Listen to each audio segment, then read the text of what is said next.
உடுமலை வனத்துறை அலுவலகத்திற்கு விசாரணைக்காக அழைத்துச் சென்ற மாரிமுத்து என்பவர் உயிரிழந்த சம்பவம் தொடர்பாக உடுமலை வனத்துறை வனவர் நிமல் மற்றும் வனக்காவலர் செந்தில்குமார் ஆகியோர் சஸ்பெண்ட் செய்யப்பட்டிருக்கிறார்கள். விவரங்களை கேட்டு பெறலாம். எமது செய்தியாளர் ரஹ்மான் இணைப்பில் இணைகிறார். வணக்கம் ரஹ்மான், இந்த சஸ்பெண்ட் தொடர்பான முழு விவரங்களையும் பதிவு பண்ணுங்கள். வணக்கம்.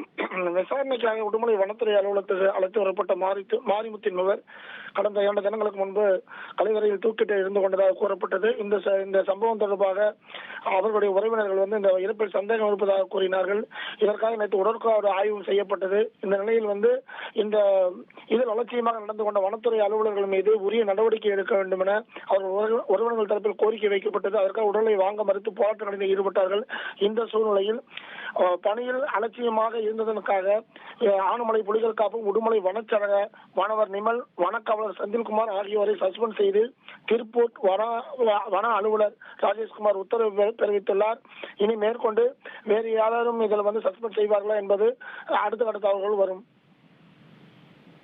நன்றி ரஹ்மான், உங்களுடைய தகவல்களுக்கு.